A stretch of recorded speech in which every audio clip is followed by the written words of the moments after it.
Guess who's back? Back again. Sanch is back. Tell a friend. Welcome back, ladies and gentlemen, to the Sanch Ranch podcast. It's been a minute. Been putting it off. I've had a few people be like, hey, start the podcast back up. When are you going to record? When are you going to get it rolling? Have me on. And I'm like, hey, I'm waiting on that. But the wait is over. We here. Ladies and gentlemen, it is Sunday, April 21st, 2024. Glorious Sunday outside.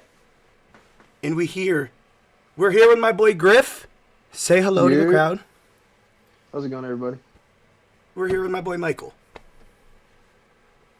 Hello, hello. Now, on the docket today, we have something that we were meant to do yesterday, but I haven't touched OBS in 2 years. Got back, and it immediately started giving me issues. Immediately, I came in, and it was recording my feedback. It was echoing. I was not going to record like that.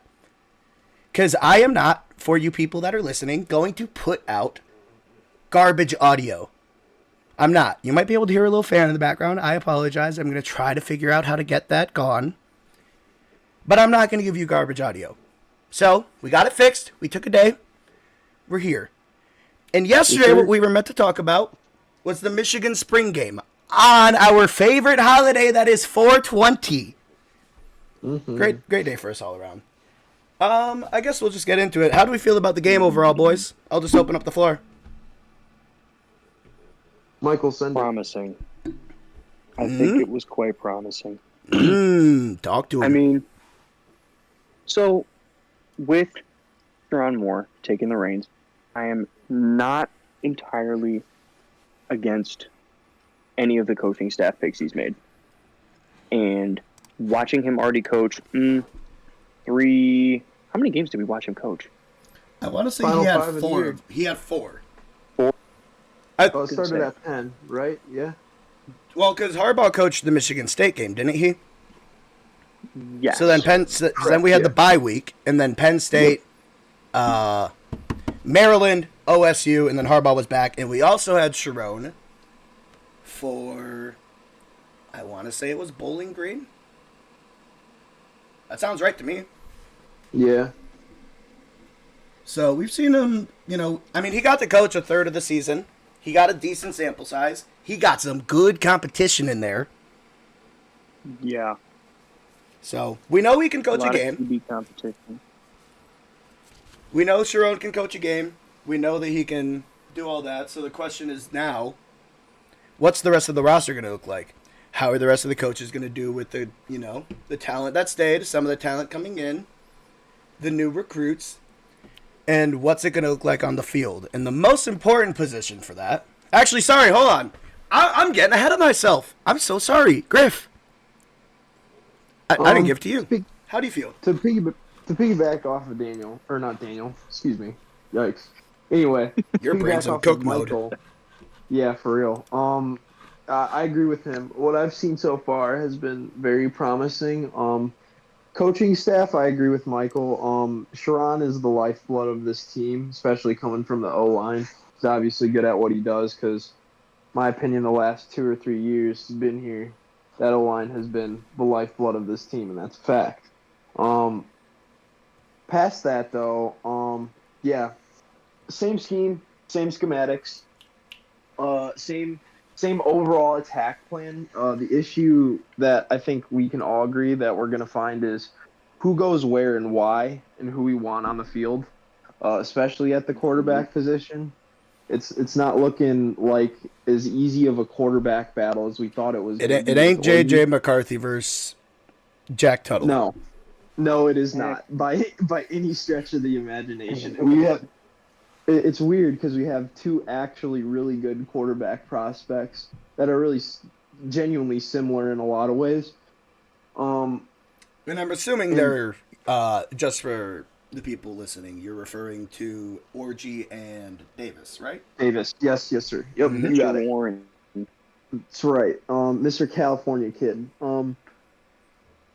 But yeah, Um, I see a lot of similarities with JJ and Mr. Davis from a couple of snaps that I've seen.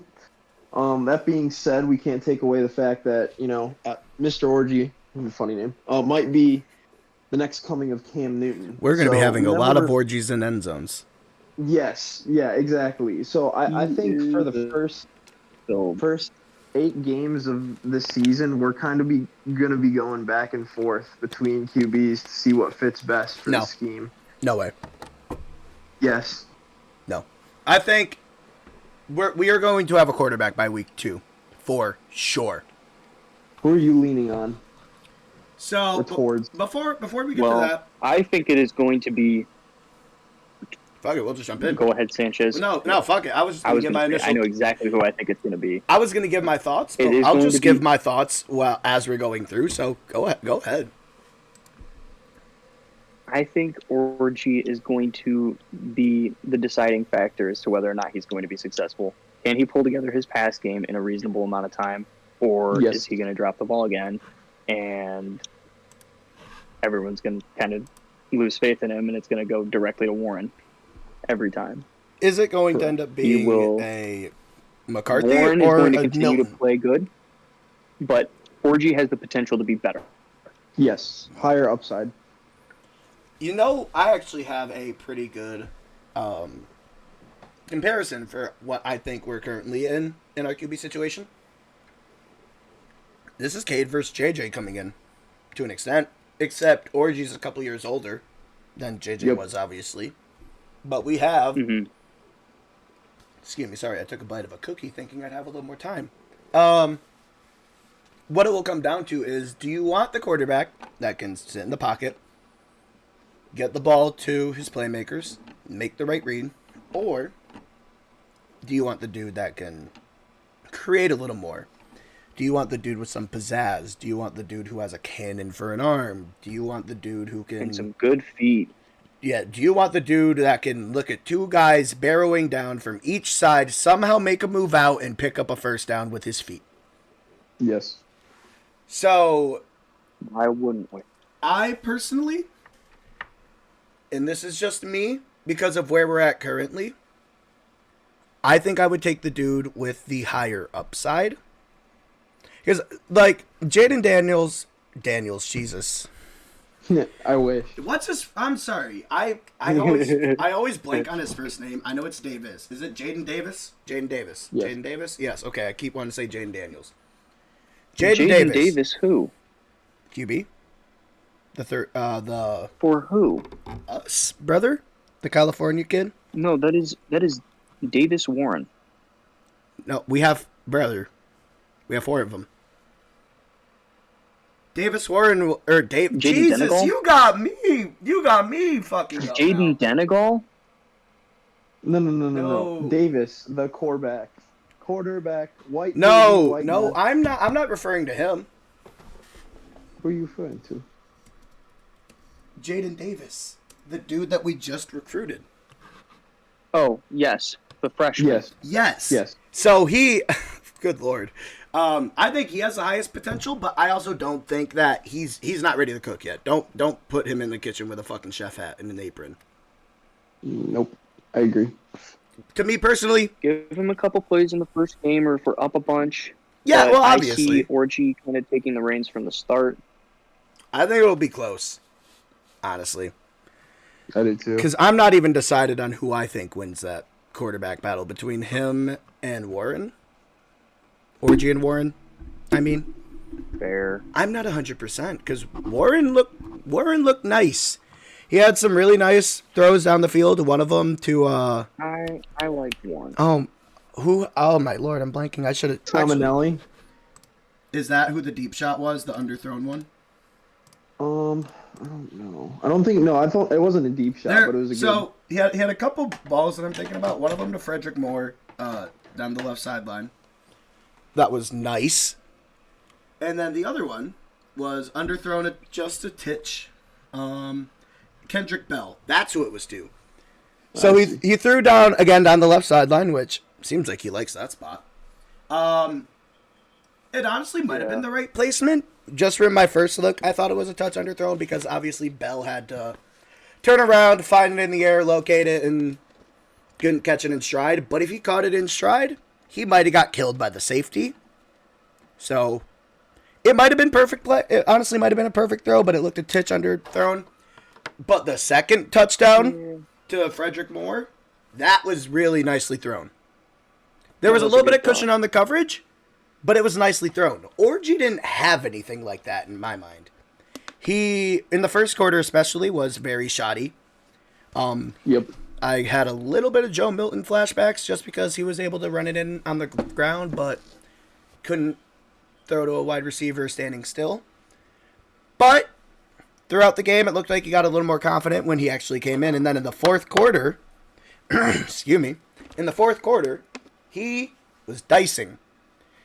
Maybe should have been playing with a little more urgency. Maybe. But he took what the defense gave him. He got him in a position to where they could score. And I'm sorry, Sharon, give the man that rushing touchdown.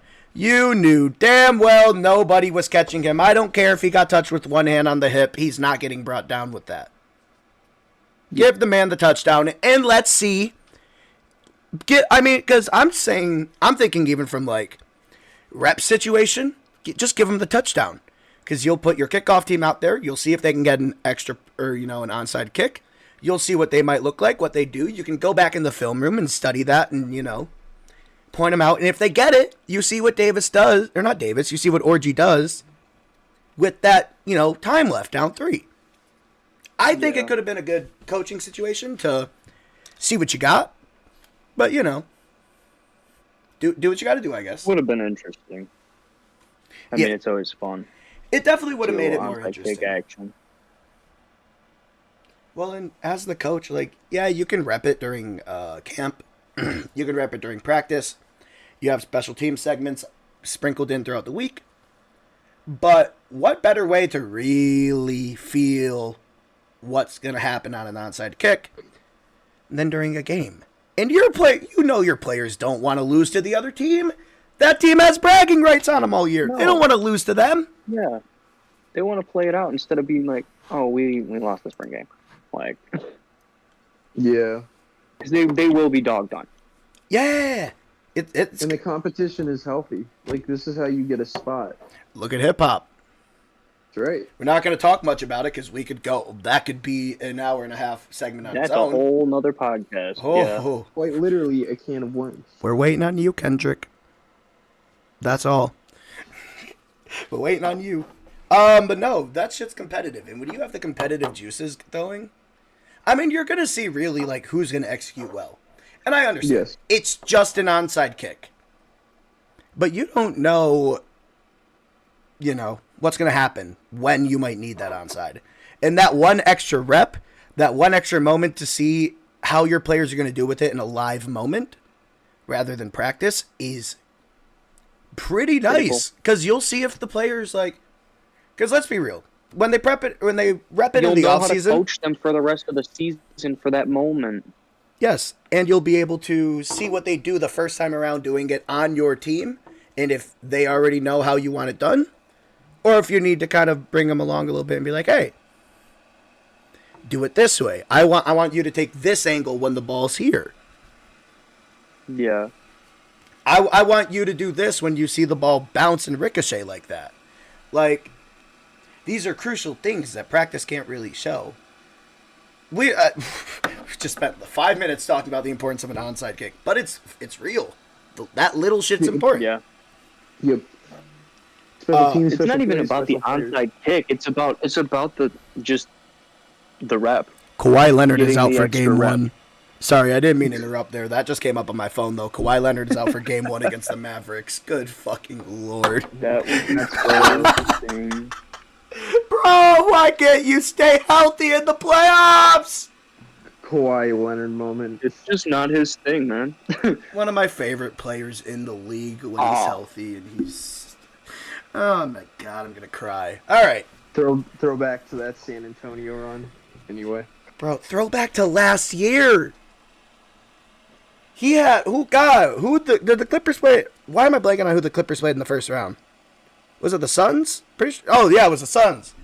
They played the Suns first round. Kawhi came in that game 1, dogged them. Came in that game 2, dogged them. Out the rest of the series. God damn it. All right. Welcome to professional basketball. Well, welcome to the Complete NBA, where your upgradable star technology. players are often dead. Granted, that's the NFL too, but I feel like it's way worse in the NBA for no reason. Load management is crazy. Well, it hasn't been that bad this year. They're old. It hasn't been They're that bad this old. year because of the new rule that they put in place with awards, salary incentive, all NBA and defensive team and all that. Which is good. Really? Like Kawhi played a chunk of the year. He played a good amount of the year. Embiid played a good amount of the year and played through injuries until he actually got hurt for real. So, guys are pushing through. Anthony Davis played a good amount too. Shit. A fucking day to day. All right. Enough of the NBA talk, though. So, let's get, before we move on, what are we thinking for the QB depth chart? Griff, I want you to go first. With Warren, Denegal, Orgy, Davis. What order? Orgy first. Davis second. Wait, hold on. I think Warren's the white kid, correct? Yes. Warren second, Davis third, Denegal fourth. Okay. Michael? I absolutely agree. That is exactly what I was going to say. I think we're all in the same boat. I want to see Orgy come out and explode. Pause, bro. No Pause, bro. No Diddy. No, hey, no Diddy. I have the same mindset. I think he has the. You guys have been talking about too. He has the potential to be the next Cam Newton, and I absolutely agree with that. Yes, sir. Watching him run last season, Hey. we didn't get to see him throw a lot, but we got to watch him run last season. He can move, and he's a tank. I'm just The guy's putting this what out there. 6'3", 6'3", 235. let me see it, 235. He's a stud. He's built like a tank, and a lot of it's muscle too. I'm just gonna come out and say this. I say, and I even have it in my notes. Cam Newton-ass build. I'm not comping him to Cam. Cam had good touch on his passes coming out of Auburn. He could hit the deep ball. That's very true. Orgy is a. He'll get there. He can get there with good coaching.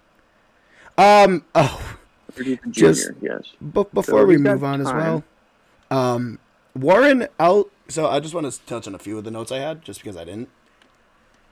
And then because you guys didn't take like notes, did you?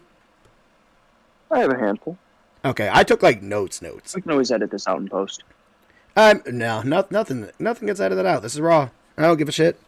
Fair enough. I thought that Warren had great blitz recognition. There were a lot. Yes. I thought Orgy as well was very comfortable. He was shifting around the running back a lot to the side where the extra defender was coming from. He was moving a tight end over to where it looked like the blitz might be coming from to help pick it up or to help at least get a chip. He looked comfortable. Warren looked comfortable as well. He looked like he had very good understanding. He was very comfortable in the pocket. Those two, for me, it's 1A, 1B. Just a matter of what you want. Depends what the Exactly. build is. Denegal. What are we playing? Are we playing short game or long game? Denegal. Look. Denegal's here to throw an interception. I'm not going to be disrespectful. If you hear this, I got all love, and I want to see you prosper. I want to see every person, well, not everyone. I want to see almost everyone Don't say on that that yet, roster. because- No, I'm not, no name. Okay. No names. We ain't there yet. We're not there yet. But I want mostly everyone on that roster to succeed. In football. I want everyone to succeed in life. I'm speaking specifically on the field here. Denegal, my boy, please get back in the lab.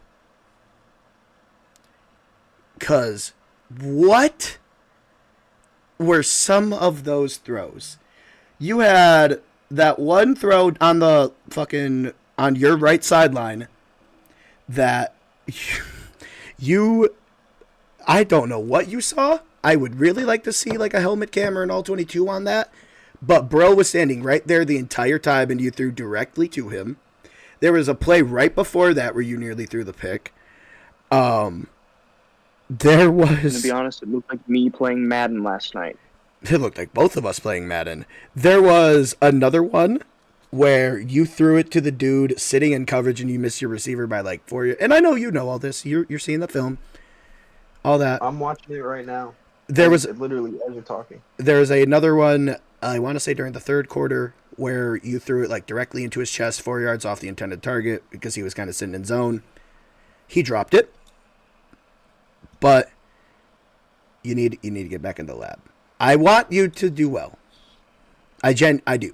I was hyped on you coming out of high school. The decision making was just not there. I mean, yeah, the decision making was just not there. And look, I don't say it to hate either, because if anyone hears this and they're like, "Oh, you're hating," not at all. Absolutely not. But at the end of the day, especially when you're talking about football, you have to call it for what it is. You have to call what you see, whether it's good, whether it's bad. None of it's disrespectful. At least none of it's meant to be. All of it's meant to be with love, and all of it's just meant to be with the idea of them hearing the criticism and maybe getting better from it. Yes, yeah. But yeah, I mean, he could cook a little better. I say we move on to the running backs. Yeah. All the measurables for Jaden Denegal are there though. Like he's 6'5", 235. Whoa, I didn't. 6', He's 6'5". I didn't realize that. Yeah, boy is tall. He's a big dude. Yeah, like I said, all the measurables are there. Just bro can't put it together on the field yet. Well, and I mean they'll get there. It's not like head game.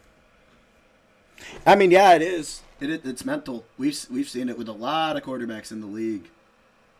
If they just they don't have the mental. We've seen it quite a few times at Michigan alone. Yes, sir. Yeah. Hi, Joe Milton.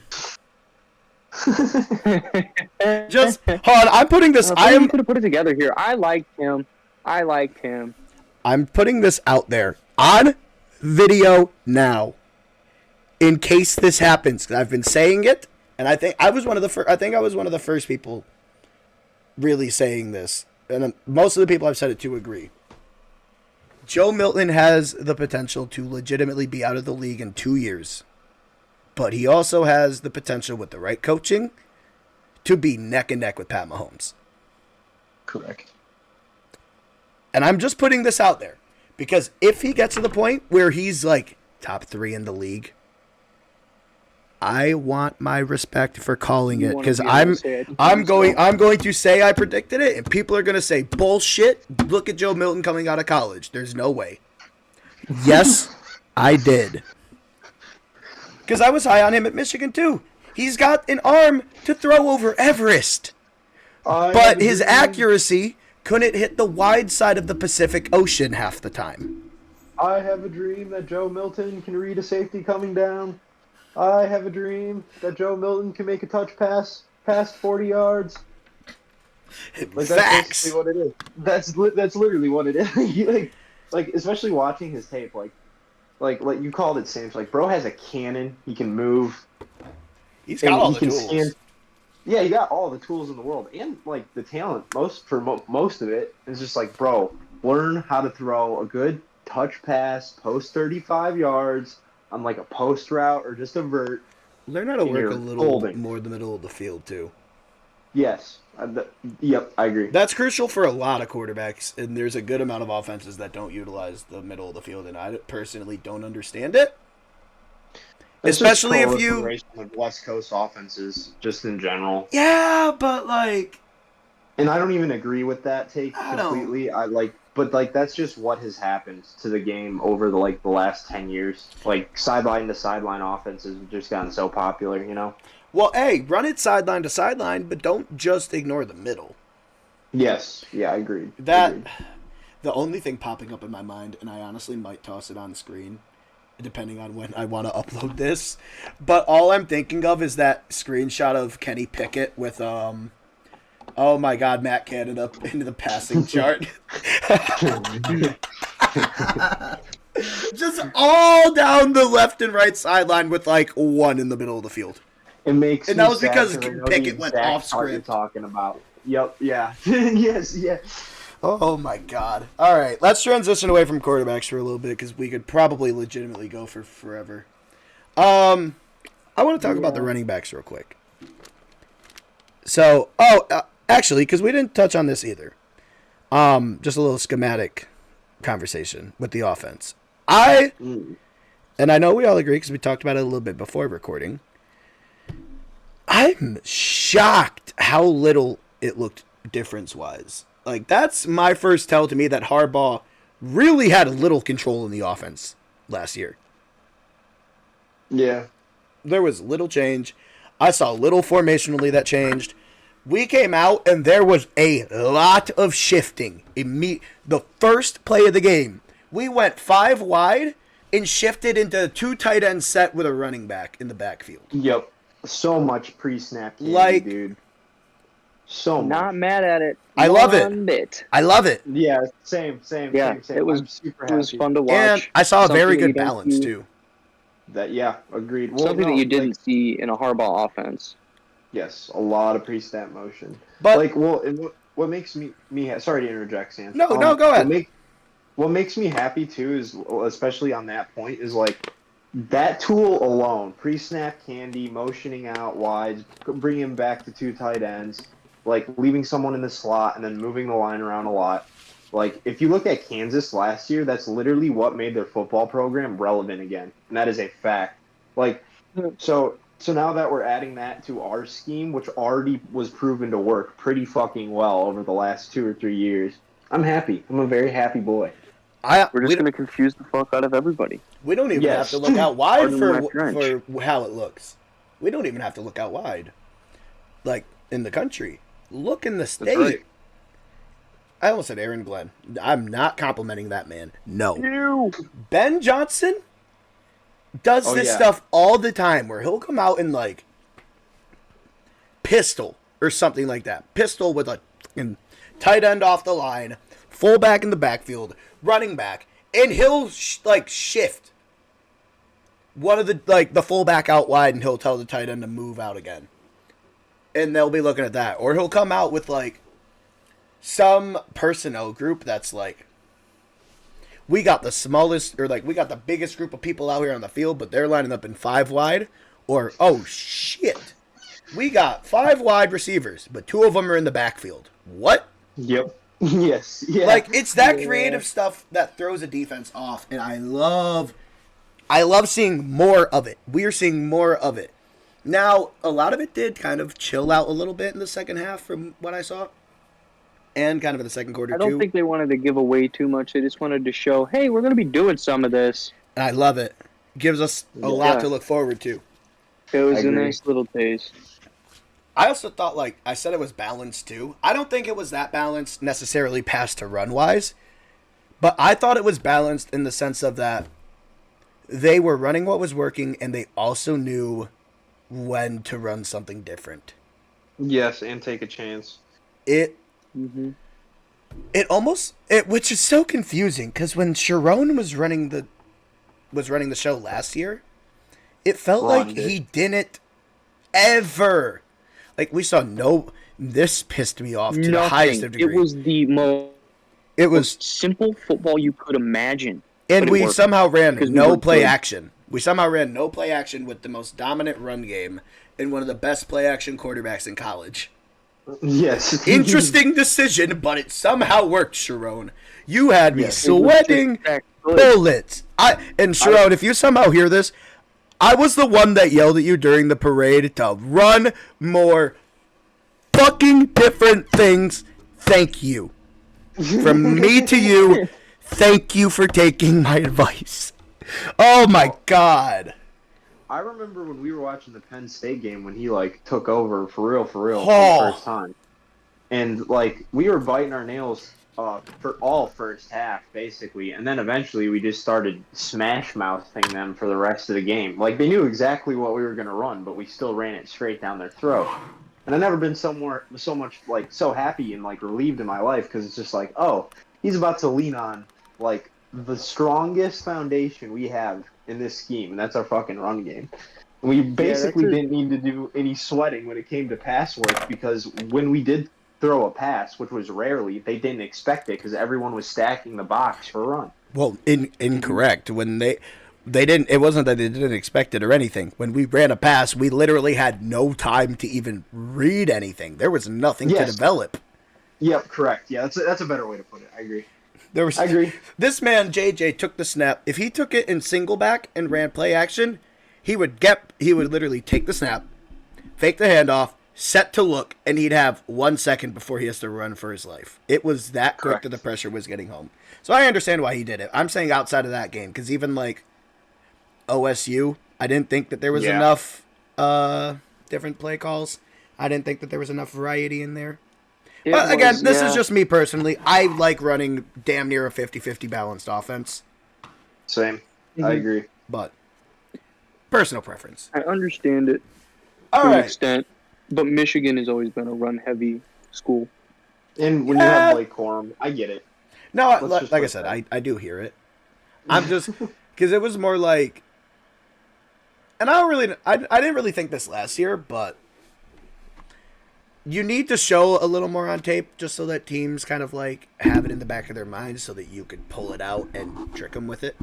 Yes. Yeah. That's why, like, I would like to show a little more on tape during like practices and spring game so that coaches have more stuff to think about so that I can, throw more stuff at them. But again, that's just a personal preference. So I get it. All coaches have their different styles. Alrighty, are we ready to talk about the running backs now? Yes, sir. I've been waiting for this. There's been a reason I've been trying to transition because there's been one main. And by the way, we're half hour in. We're getting to the running backs now. There's I know where you want to start. One player. Well, I want to start at who RB1 is. Don looked nice. Yes. He had a lot of explosion. He picked up the slack from last year. And the thing I liked too, because he wasn't doing this last year, and I think I heard somewhere that he even commented on it. His patience was so improved. It's crazy. It was so improved. Dude, watching him read blocks on tape like right now, like it's night and day compared to last year. He's so patient. He just literally waits for the entire play to develop, and then boom, 4 or 5 yards, guaranteed every time. It's like, what the fuck? It's so nice compared to last year because he would get the ball and he would just burst into the hole. Yep. Not a thought. Literally, mind empty, no thought, run forward. That was just Donovan last year. And it was outside of that Washington game. Good God, patience worked. And I think that's where he might have saw it. I think that's where the flip might have switched. Bro had a eureka moment for sure. Oh yeah. Sanch, did you just say the flip might have? The switch might have flipped. I'm sorry. There you go. You knew what I meant. No worries. I did the Drake. I just flipped the switch. Making sure the audience knows what you're saying. Yeah, I mean, I feel like that's one that if I mess up, they will. But I appreciate the call out. I'm gonna mess things up. I'm gonna reverse stuff. It's just what's gonna happen. We shaking the rust off right now. We all get a little dyslexic at times. Dyslexia of the mouth is my favorite type of dyslexia. I'm just autistic, bro. Anyway, I feel that. Running backs. There was one specific player that I really wanted to talk about. Javier Dunlap. Bro, we don't have the stats. We looked for him for like an hour yesterday. We looked for him for like 20 minutes today. They're not out. If they're out by the time this is uploaded, I'm going to scream because they would be really nice to reference. And trust us, people, we looked fucking everywhere. Oh, yeah. Literally everywhere. And if they're somewhere out there and it's easy, I'm just going to be mad. I think it is. We're probably a couple days too early. They'll probably be out by like Tuesday. Yeah, they got to get compiled and all that fun stuff. But and also because it's not a real game, they're not being tracked like that. So yes. I get it. Otherwise, they'd be available. Yep. Javier Dunlap. He's RB2, and I don't think it's a conversation. He looked explosive. He was falling forward every time. He was being just as patient as Donovan. He was hitting the hole with precision. He was carrying guys. It took multiple people to get him down every time. He was blocking well in the pass game. He was picking up blitzes, at least getting a chip on them. That's right. Oh my God. Last year, he was not even a factor. He wasn't a thought in anybody's mind, I don't think. He was fourth string behind Mullings, Don, and Corum. And he looked spectacular yesterday. He was the one dude. Even I sat there and I tried. So this is how I took the notes, so I missed some things. I basically went like offense, offense. So for the first drive I did blue, blue, yellow, yellow, and then I just did offense, offense, defense, defense the rest of the way. Gotcha. And even when I was trying to watch Blues defense, all I kept doing was just watching Dunlap. He looked amazing. Dog. Perfect 1-2 punch. Literally. Just sorry, I had to gush about him because I've been literally since yesterday I've been wanting to gush about him. He looked terrific. I was blown away by how well he was playing. Does anyone else have anyone to gush about before I go into my biggest disappointment, though? I mean, I'm just so glad to see Edwards turn around. Yes, yeah. If not for that, I would be so upset. I mean, I'm not going to say Mullings won't carry the team if he needs to, but Edwards will be a leader this year. Correct, yeah. Dunlap might be carrying the fucking run game if Edwards goes down. Mullings is probably going to be the third running back, which I'm fine with. Well, here's what I think is going to end up happening, Sanch, because Dunlop is actually like a really, really good back, you know? I think we're going to use Donovan for a lot of the drive, and then as soon as red zone comes around, I'm sorry, but the kid always fucking falls forward. Like, he just does. I feel so bad, though. You can't be mad at it. No, so, yeah, because it'll be frustrating because Don will have a 40-yard break. Don waited so long last year for his first touchdown, and we are giving him a touchdown robber? Yes, yeah. No, that's disgusting work. Isn't it gross? But at the same time, oh my God, I'm sorry, Don. Tell me that's like. No, you're right. You're right, but oh my God, I'm sorry, Donovan. It would be a wombo combo, but Donovan Edwards. This man gotta run fucking track meets to the end zone. He can't punch it in from outside 10 yards ever. Homie does not need a 10. He needs less than anything less than 80, and he'll make it to the end zone. Like yes, I think you mean anything more than 30. As soon as he gets room, he's gone. Oh, it's gonna be so funny when we're actually watching this season and he doesn't get his first touchdown until week 7 because Dunlap keeps robbing Dunlap and Orgy keep robbing him. Yeah, that's gonna be funny. I'm gonna be sitting there in the bar yelling, "I called it! I called it!" Yeah, I can tell you who's not gonna be stealing the touchdowns. Hold on. I'm trying to. I know his last name. Oh nope, I remember it now without even finding him on the page. Benjamin Hall, brother Christ. What in the fuck? You were not reading anything. You couldn't read Cat in the Hat yesterday. Let alone your blockers. I feel like when Ben Hall got handed the ball, he realized he was playing like full speed football for the first time. Bro, and Since high school. He's not a new player. He's not new. I literally just watched her on. Who has gotten snaps in some of her blowout games. Yes. Yeah. He's okay, well, he's a sophomore, so I'll give him a little credit, but bro, you've played football. I know you have. You got here. What I watched yesterday was someone that looked like they have not been behind a offensive line in a run game in like 5 years. It looks like he was saying, "Oh shit," every time he hit the hole. The one time he hit the hole, the one time he actually hit the hole, he punched that shit for like 8 yards. It was a good run. Hold on, I'm pulling this up. I made a note of when he had a good run. I literally, this is my running back notes. Don got great juice. Don looks more aware of the holes being up front. Dunlap runs strong. He's nearly always falling forward. Benjamin Hall needs to hit the hole harder. Dunlap should be RB2, no doubt. And then Hall hit the hole and immediately had his longest run of the day. And the very next note is, then immediately ran into his offensive line for 1 yard. And it wasn't like they weren't making holes, at least from what I saw. And granted, I should have been positioned a little better to really say.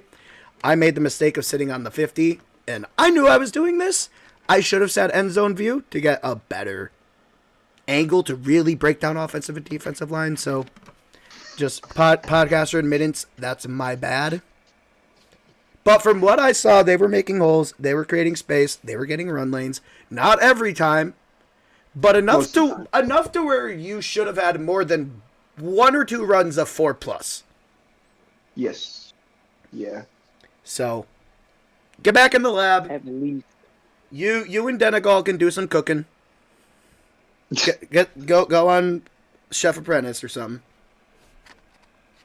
Because yeah, you're right. They need to get back in the lab. And look, you still got time. You're young. You're a sophomore. Develop. You're This a isn't sophomore. disparaging. We're No. encouraging growth. There's a difference. They're really. We want to see, like Sam says, we want to see everyone do well. Almost everyone do well. There's very You few know, like- people that I have any sort of want to see Right. do poorly in any sports, in anything. It's just, I mean, like I But a said, handful of times. I call a spade a spade. Yep. Yes, sir. Mhm. But yeah, I thought over. I mean, does anyone else have any running back comments? Because I feel like I've hogged this one up, but Spot on. Not really. Yeah, I feel like Edwards will do his thing. Yep. And it's going to be entertaining to watch this year. Yep. all right. Let me get back into my notes. We're shaking off the rust, people. I apologize. I'm trying just to keep no dead air while we're doing this shit because that's the worst thing possible. I mean, I guess we can. Sorry. What's up? I'm sorry. I'm watching the end of the third quarter right now, and Denegal definitely needs to get back in the lab. I just want to reinstate. So hold on. Can you break down for us what you see? Because I should be watching some of the film, but I know what I saw for the most All part. right. I'm just third not trying to quarter, do it because working through my mind and getting everything going while watching this shit and finding what I'm trying to look for is going to break my brain. I got you, Sanch. Third quarter, 151. D lineman smacks into him. He still makes a bad read, bad throw. Right towards the 40-yard line with a backer right behind his man. Yeah, on 2nd and 13. So if we're talking about game awareness here, we just got to do better, bro. The decision making is not there. No. How much time did you say was left on the clock for this one? 151, third quarter. Okay, I'm watching the play before. Oh, nope, I'm watching that play. So he takes a snap. He's looking, scans right to the middle. D-line in front of him. Yeah, that was the dropped pick. That was the drop pick I was referring to. So for anyone that doesn't know, he takes the snap. They're lined up in some kind of bunch. Oh, not really bunch. Deuce close It's from the looks of it. bunch. It's Deuce deuce. is a It's better word deuce. for it. So they got deuce. Running backs lined up to the left. The two guys on the right side are the tight end, basically right behind the fucking tackle, more like a H-back, I guess. And then wide receiver lined up 2 feet off him. And then left side, you got 2 wide receivers lined up, kind of the same way, except off more, I guess. He takes the snap. I'm looking to see, is there a blitz here? Yeah, okay, there's a blitz, but it's not the blitzer that gets through. It's the D lineman that just breaks through the... it doesn't break through the double team. Tackle comes off, picks up the blitzer. He breaks through the guard. Denegal makes the read right and goes to make the throw. The dude he's throwing to is open. So, that's the right read. That is the right play. He just he has to get the ball there because that ball is behind him. Yes. By Yes. 3 yards when he's running his route because he curls it and it's not even behind him. It's off to the right. I don't Yeah. know if he thought he was going to cut it in more, but if he does do that, he's going to get rocked from behind. You got to cook a little more. It's there. One word for that play, Sanch, is tempo. Completely fucking off. Like, Yeah. it just is. Like, yes, he did make the right initial read, but like even past the D lineman getting to him, like you gotta be on your seconds. It's like you gotta be counting. Well, and dude. Like, if you see, because I think it's clear that he sees the lineman coming because he rushes the throw. he picks it up. If you see the lineman coming like that, rather than setting and throwing, and because you're about to get blown down, if you can, I mean, because look, I guess I shouldn't really say do anything different because you're going to take a hit probably, but if you want to avoid the hit, like it looked like you were trying to do, even though it's hand touch, whatever, not even throw it away, you got room off to the right. You got a little room off to the right, and you have another dude barreling in on you on the left side on the blitz. So your best move would probably just be move right or just hit the pass. Because if you just hit the pass, you're going to take the hit, but it's caught. Just looked like you rushed it a little too much. That's right. I mean, that's what it is. It's just the mental clock for a lot of quarterbacks. You have to get the speed. And live action is a little faster than practice. You can't rep game speed. You can't. Yeah. The way I like to explain it to people is spring games and like full padded training, you're about 75, 70. I would say thing. Maybe a little closer to 80. Because you're still barreling down and shit, but it's your first time, so you gotta, like, first time of the season, first scrimmage of the season, you still gotta get into game shape, you gotta get into game speed. The process has gotta speed up a little more. Mm-hmm. But that extra 20, let me tell you, on film makes a world of fucking difference. Oh yeah, it does. Ooh yeah. This was gonna be a perfect seam, but we did some film breakdown. I mean, Sorry. hey, you know what? Don't apologize. It's whatever. Like, we talk about whatever we want to on this. I want to touch on the offensive line. Because I don't really want to say, I don't know if I want to say I was super impressed. And I don't mean that as a shot, but like, it's Michigan's offensive line. I kind of just expect us to be really good. Yeah. That might be like... But our defense is better. That's the problem. We have the best defense in the country. Oh, yeah. These motherfuckers are getting great practice. Yeah. They're going to be good. Look at the defensive line. They got to go against fucking Kenneth Grant and Mason Graham. Good luck. They are getting the reps in for sure. I will say... Actually, I won't even start. Does anyone else want to open it up with O-line? Anyone have any opening ones? You are the trench expert, sir. Are you? Fair enough. Hey, I feel like I've been doing a lot of talking. Oh, please. That's all. It's your show, dude. Exactly. So, a lot of the time I was watching them, I thought, and especially the blue team, was getting a good amount of push. They were getting push up front. Yep. I thought they were holding pretty well in the run game, or in the pass game, sorry. They were working the double teams really well. They were getting to the next level. They were picking up blitzes. They were recognizing what was happening. I was surprised how, there were a good amount of blitzes where you had a free rusher coming through, but those were a lot of 6v5. A free rusher is going to get through. You just have to rely on the pass to get out quick type of deals. Mm-hmm. And that's going to happen with Wink Martindale, which I guess I should comment on now. No, I'll wait, because Wink is a whole... That's... and I'm not saying that in a bad... we'll get to Wink Martindale. They were picking up the blitz as well, though. I thought they looked polished. The Mays offensive line, mainly in, the second quarter, looked like they were getting dogged on, though, which was why I was even more surprised that Dunlap was running the way he was. Yep. Yeah, because he was having to make it himself. Yeah. It wasn't looking good for a while. Not the best blocking, especially on the run side of the ball. Oh, yeah, no. Pass game, it was holding up pretty well.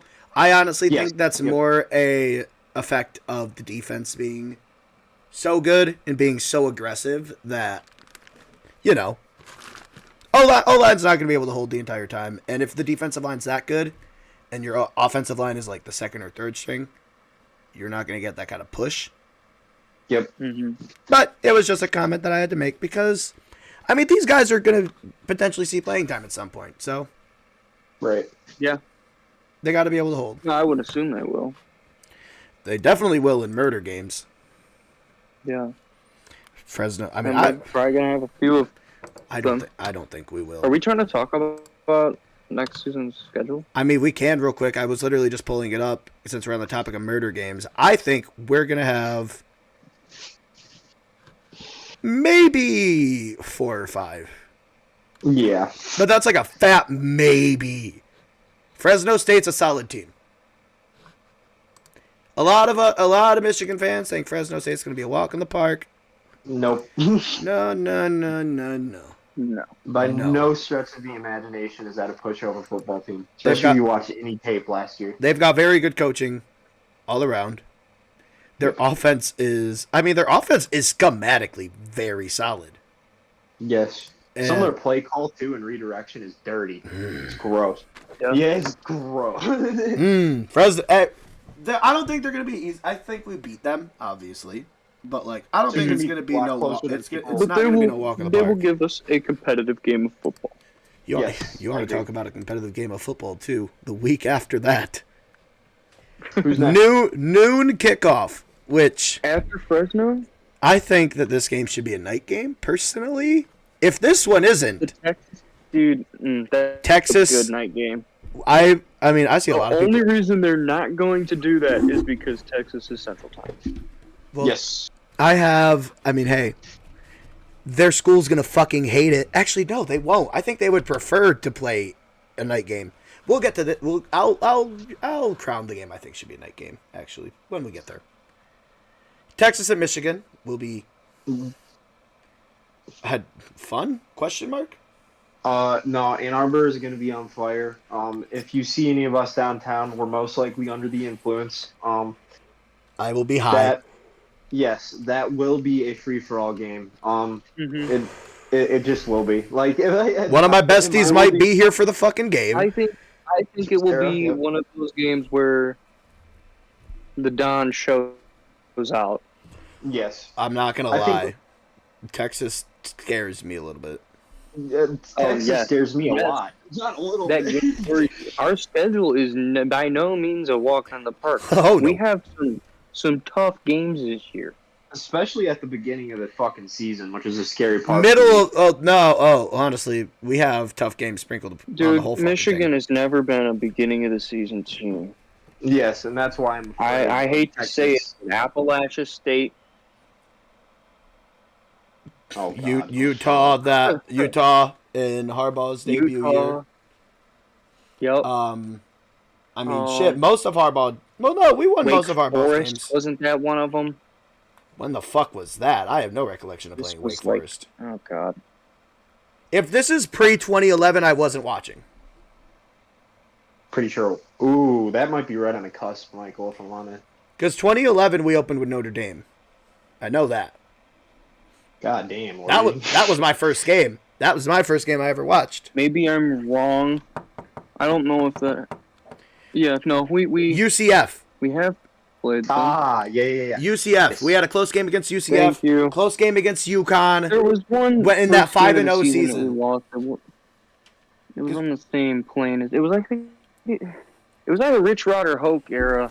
What year are you thinking? I don't remember, man. That we played UCF. The last time we played Wake Forest was in '88. This motherfucker said, "Oh, the game against Wake Forest." Yeah, which one? Oh my great Back when the dollar was grandfather went was to. something. That's crazy. Good lord. Back when I Back could when fill you up could- my tank for $10. Back when none of us were alive. Back when That's it didn't right. cost your firstborn child for a house. That's right, Sanch. Anyway. The amount of different tangents that we could go into. Oh! I have a tangent. So, we're halfway through. I'm sorry to anyone that wants your tight end notes. I have one, and that's that Marlon Klein could be a dog. Yes. I'm sorry. I just wasn't that locked in on the tight ends because I know Colson Loveland is God. That's right. Just apologies to all my tight end lovers. I love a good tight end too. I was just more locked in on everything else. Oh my God. So the college football rule changes for anyone that doesn't know. Oh no. I'm mad. Oh, I mentioned a tangent. So there's been rule changes. There's now Indeed. what I know there's one big one that I didn't mention out of these two, but there's now a 2-minute warning and 10-second runoff. Like in the NFL, and I fucking hate it. Hate all of it. Let's get rid of all of the clutch and iconic moments that happened in the final 2 minutes of a playoff or going into a playoff college. Oh, I remember what it was that they were getting rid of. Or that they had already gotten rid of that I was pissed about. The clock stopping after the fucking first downs. That was last year, but they fucking changed that too so they can get more ads and shit. So why are we fucking with the clock so much? When, like, this shit's been fine how it's been. Who? I mean, yeah, some people have sat there and bitched about how long college football games are. And maybe I guess now that I talk about it, the clock running during the first down stoppage wasn't that bad of a thing, but I'm mainly going to key in on the 2-minute warning and the 10-second runoff. Yes. Why? Why? And why? Are we trying to turn, like, this is the genuine question towards, like, the NCAA or anyone that can answer this question? Are we trying to turn it into the NFL? If that's the case, then please just say it. Just say it. Stop telling us that you guys give a shit about the college players. You don't. Because they don't. They don't. And I know that this change is not for the good of the game. Because what does it do? It slows shit down. What does a 10-second runoff do? It fucks teams over. Because you guys don't want to stop the clock? Come on. Yep. Agreed. I don't get it. Mr. Krabs moment. And another NCCA board change that no one of real salt voted on just for TV deals to get them more money throughout the year. We all hate it. Money. And while I'm here and get to bitch about a rule, as the D-line player, I'm going to bitch about this one. This was a while ago, but I haven't gotten to on any platform. And I'm going to get heated. I'm going to get really heated on this one. Why is the hip drop tackle the fucking banned penalty now? Oh, so yeah, no. Let's definitely. Because I have had multiple conversations about this with other people, actually, so I'm down for this. And I hear it. I kind of hear it. The hip drop tackle can be dangerous. You can land on the leg. You can fuck the knee. I get it. I did the hip drop. I get it. But what? So the answer... These guys are signing up to get beat up every week. We know what we're doing! We know what we're doing! We know what we sign up for when we throw on a pair of pads and a helmet and step out on the gridiron. We know! Yes. We aren't asking to be protected better by these minute rules. We aren't. They aren't. Listen to your players. No one wanted it. Protect the kids. Yes. I mean, look, in Little League, I can understand. Under college. Yeah. Younger kids. No. High school. High school? No. We know what we're signing up for in high school when we do this shit, too. Well, yeah, in contact training is usually a week long. Yeah, and because it's drilled into our heads before we even get... It opens up young guys to injury-ending... Yes. Career-ending injury. But we've already... Before their career starts. We've already been playing football like a lot normally when you get into high school by that point, unless you're just getting into it. Well, yeah. We've had the conversations. We've been in the games. School, you start flag, then you get into pads at like...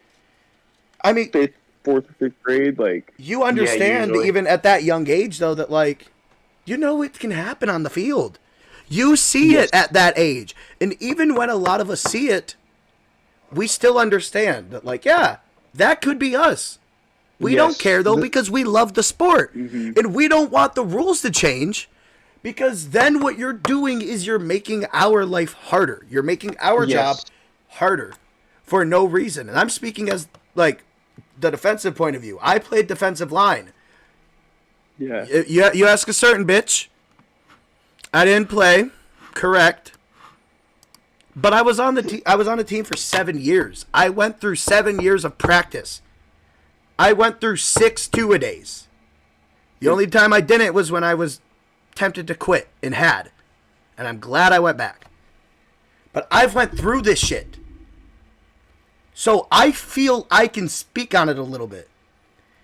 The hip... Can I... you said what? Yeah, go ahead. Can I interject? So, you framed it perfectly, Sanch. Just in general, ruining of a game, pseudo caring about players' safety, even though the silent agreement on field, and this is someone who played about 3 or 4 years of semi-competitive football before high school. He was a linebacker. The silent agreement is play as hard as you can because that will keep you safer. You keep your head up. You know what you're doing on that field. You know, it's like being in a fight. You know exactly what you're getting into before you get into it. And you know, like, I'm not trying to cut you off. I'm sorry. go. But we also want to play as hard as we can because we don't know when it's our last snap. Correct. Yes. Yeah. And it also keeps us safer biometrically. Like, it just does. That's a fact. Mm-hmm. Like, and like a lot of players have been complaining, especially on the defensive and now the offensive side, like, how can defensive players legitimately tackle us, especially if there's a size difference? Shout out Jabril Peppers. Yes, He's put it perfect the whole time. The first people that spoke out on this, and it's like, you know, speaking from like a bit of a smaller, at the time, speedier linebacker, like, most of my tackles were hip and waist pull downs. Like, that's just how I was trained to wrap up and pull down. Like, and I would obviously try to avoid the knees and legs as best as I could, you know, but like, it's a fucking football game, bro. Like, You're gonna tackle the guy, yeah. It's not our goal to keep you safe. Safe. Yes. If we play as hard as we can and we execute properly, you will be kept safe. But it is not our job. I want to touch on also, like, kind of the head injury thing as well, with all of the new defenseless player rules.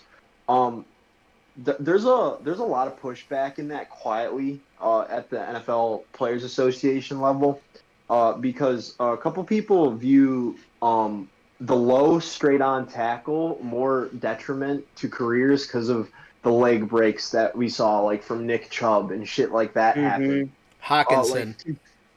Hawkinson. And also, I'm sorry. Go ahead. Compared to high or like chest or shoulder or peanut punch tackles that were kind of just thrown to the wayside because they were all considered a slam. That's another stupid fucking rule that got implemented that clipped another part of a defensive player's claws off on the field. Another viable weapon that people have been using for a long fucking time was if you have the leverage to pick up the runner off of the ground to get forward progress, to stop, you are not going to excessively do it. You are going to put that person down and finish the tackle. Why all these before you even get into that, a lot of the big hits that people like say were to the head, yeah, the landing probably fucked the head up. A lot of them, and even the ones now, are to like the shoulder area, the shoulder, the front of the chest.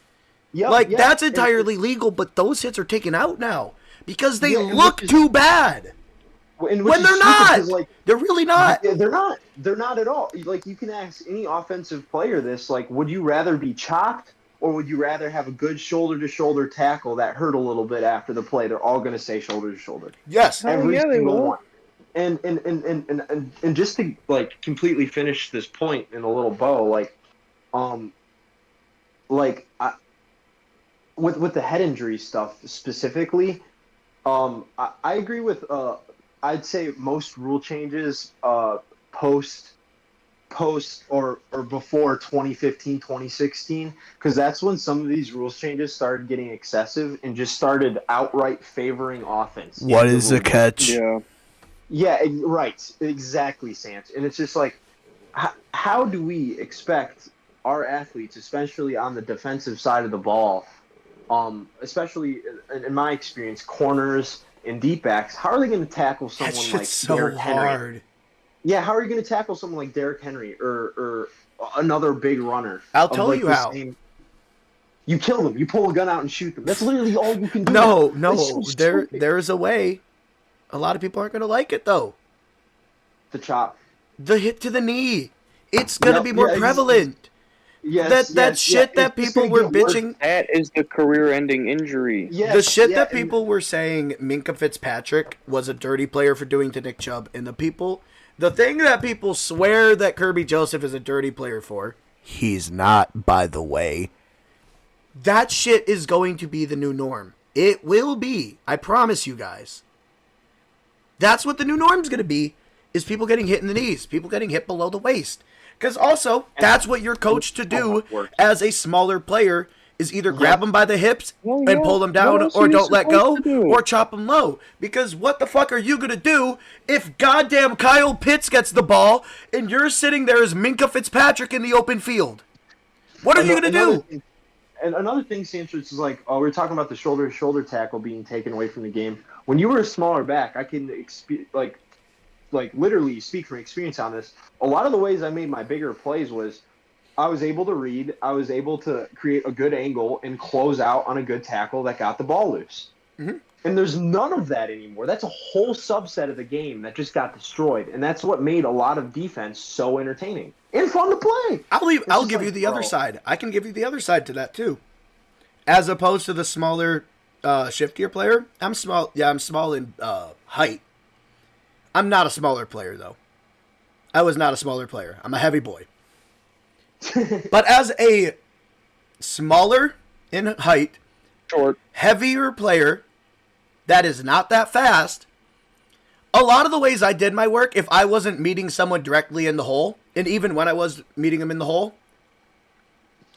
catch them, grab them at the hips, wrap them up, and bring them down. Or if they're not going down, fall and pull them. Hip drop. Yep. That is what you are coached to do. Drag you. And also, as the slower player, I'm sorry, guys. What the fuck do you want us to do? What do you want us to do? Do you want us to run in front of them, position ourselves, break down, chop our feet, and then hit them in the hips and, politely lay a pillow? No! We are slow. When we get a hand on those hips, we're grabbing, we're pulling them in the best we can, and we are falling. Yes. Because you're trying to tackle him any way you can. We're not trying to give up the touchdown. Can I do that? No, it's just it's not like you can grab a horse collar. That's not what we're saying to do. Because also, you can't do that. If you grab a horse collar, that's even worse. Yes, yeah. It's just bro, what do you expect, players with any sort of mechanical disadvantage to do on a football field anymore? I mean, nothing. They can't do anything anymore. Don't play. Part of me just thinks that the league wants to make offense be 6'3", easy as possible. 185, and you're golden. Yeah, and Sanch, you're right. It's kind of like what I said. They're all favoring offense. They want more scoring. Thomas said it, bro. If the GOAT is coming out and talking about this shit and saying, yeah, this is not good for the game. This is bad. Listen to the GOAT. Yes, yeah. Listen to someone who literally played against, if we're talking, this man played football for 3/4 of his life. Well, not even just that, Sanch, but, against literally the best defenses in NFL history. Bar none. And also, I would like to add the most violent against the Pittsburgh Steelers. Outside of, those 80s era, or outside of, the 70s Steelers, the Purple People Eater Vikings, and, the 80s Giants. Yep. He played in some of the most aggressive fucking defenses ever. Yes, from 08 to 2015. No, look at the Denver defense he had to beat. Huh? I said, look at the Denver defense he had to beat when they had Peyton. Yes. Yep. Yeah. Legion of Boom. Yep. You keep going too. Honestly, I don't know about all-time great units in the late 2000s and early. Oh wait, no, fuck. What am I talking about? The Ravens. Baltimore. I was just about I had the realization as you started saying it. The fuck am I talking about? Yeah, no, he's played some of the. I mean, I have to. fuck defensive units he's played. I have to throw to Ed Reed while Terrell Suggs is looking at me from 3 feet away. It was bad. Oh no. Yeah, that's shit like that. And it's just like that's not in the game anymore, bro. And it's just depressing to me. As someone who played defense, it's like you took all of the fun off of the defensive side of the ball. We can't ball hawk and like headhunt anymore. It's not allowed. I don't even. Hey, look, I'm not even a headhunter. I like a good hard. I like a heavy hit though. When you look, if you when I say headhunt, I mean shoulder to football. Okay, cool. That's what I mean. I was gonna say if you're out here rocking people in the head, yeah, you should probably be penalized. We're not trying to do brain damage. We're not trying to do brain damage. You're assaulting people. I agree. We just want to fucking hear pads pop. We want to hear the thud of two grown men who are, by the way, are getting paid millions of dollars. Let's not let that get caught up in translation. And they're getting lives. Literally all of their lives. They might trade. Might. I'll put this out there. They trade more than fighters. Yes. Oh yeah. Way more. Because the barrier to entry on fighting is so much higher because it isn't a sport with a ball. It's fight. You see what I'm saying? Yeah. So like these kids have been training like since 2, 3, 4, like. You know. So, yeah, literally some of them since they could walk. Yeah. Anyways, I just wanted to. I knew we would all appreciate that as well, because, man, hard not to. I think eventually, it's gonna change back. I do think it will. Yeah, the pendulum has to swing the other way eventually, because eventually people are gonna stop watching when it just gets so offense heavy. Like, because like I said, you're taking a whole part of the game away. And it's like none of us want that. Nobody. Absolutely the only people, not even the players want that. It's like, so like, what are we actually doing here? Like, we can tell like this is genuinely just for like money and moments because that's what's monetizable. Mm-hmm. Well, no, it's not. I don't even think it's for the moments. It is partially for the money, but I'll tell you what it is at an even deeper level. Cook Sanch. The owners want to keep their assets safe. They don't want their assets to get damaged because then, and that's why I said it's kind of a money thing, they're going to be making less off them. If TJ Watt tears his Achilles, he's gone for the season and his career might be cut a little short. With modern medicine, it probably won't, but depending on the severity of the injury and how well he can heal from it, it might cut his career a little shorter. He might not be the same player. So the injuries fuck with your assets. So you try as the owner to put in the rules that keep your, quote, assets safe. Yes. It's an investment by the owners. And they're, because, I mean, it's not the NFLPA that made the rule. It's not the, head coaches that are coming along and like, oh yeah. It's not coordinators. It's all of the owners that vote on it. Yep, it is the owners association. I just looked at it. And look, with all disrespect, you owners have never put on a pair of pads a day in your fucking life. Yep. At any level. Correct. Maybe some of you played Little League in high school. But none of you played in college and none of you played in the NFL. I didn't either. I know. Not a lot of people have. Yes. But you guys are not in a position then as people that didn't play in the league and don't know what it's like to look at your players and not listen to what they're saying because you want it done a certain way.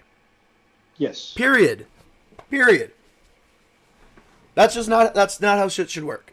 You want it done a certain way. I want it done this way, so I'm gonna make sure it's done this way. I don't care what my employees say. Fuck them. What do they know?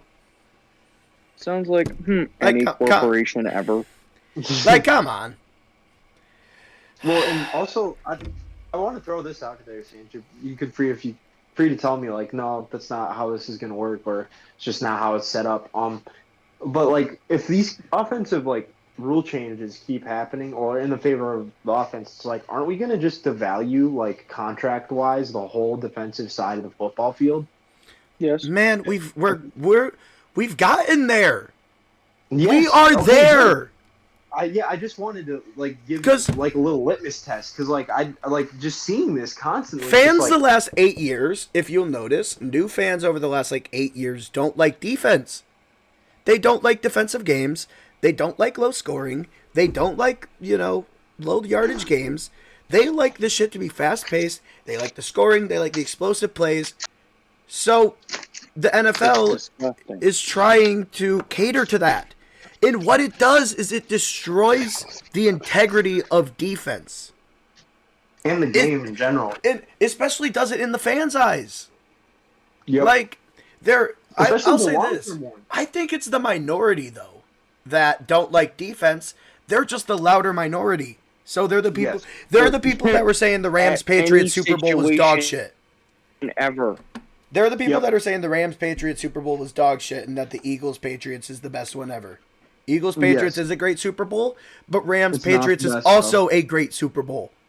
Because those were two excellent defenses going punch for punch, counter for counter against two offenses that were really good that season. Yep. Let's not forget that. That Jared Goff, hey, everybody, Chiefs-Rams Monday Night Football? Hello? That Rams offense was spectacular. It's just great defense, and people don't value that. They don't value it in college either. The casual fan doesn't, but the diehard fan enjoys it more than offense sometimes. That's the way I feel. The diehard fan, yes! If you're a legacy football fan, I think where the division is here is casual to legacy. If you're a casual football fan, of course you're going to enjoy the offensive side of the ball more. And I get it. It's hell entertaining. We all love football. Hell, I can break down the offensive side of the football way better than I could the defense. Yes, you're both of you are right. And the legacy side of most football fan bases enjoy defensive play because there's more abstraction into it. Like you actually get deeper into scheme once you start learning how defenses. Look at the way you can disguise coverages.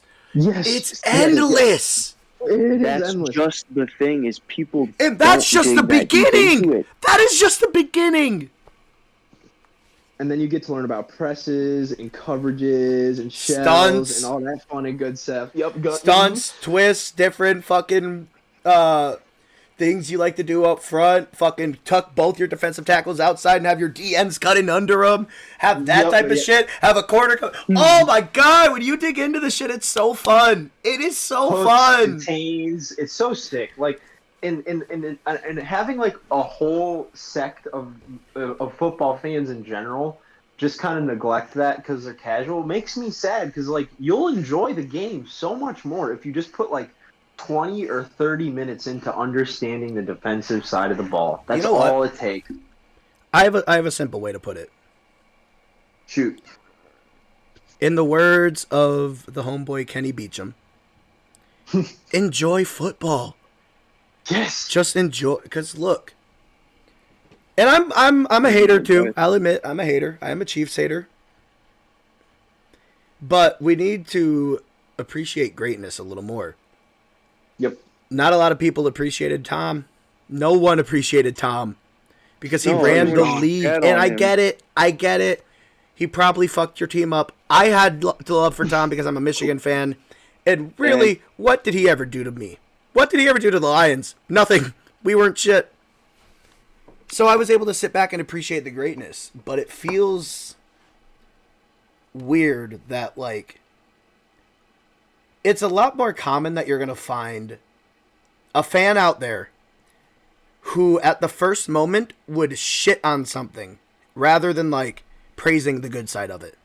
So, like, even I'll look at this. I'll look at this. What did we do? Everyone will shit on Patrick Mahomes. I'll use us. What did we do on the podcast when we were talking about the Michigan game? What was the first shit that we were tried to talk about? The positives before we got into any negatives. Yes, of course. Because it's better to look at the positive side of what you're talking about than the especially negative. When you're talking about something that you look forward to and that you love consistently. If we love football, why are we hating? If people love basketball, why do you guys just love the drama and you have to hate on what's on the court? Yep. If you love hockey, why are you sitting there bitching about any of the bad shit happening on the ice.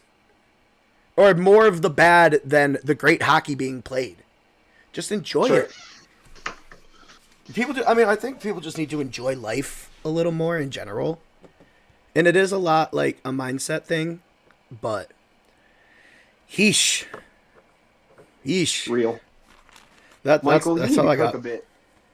What?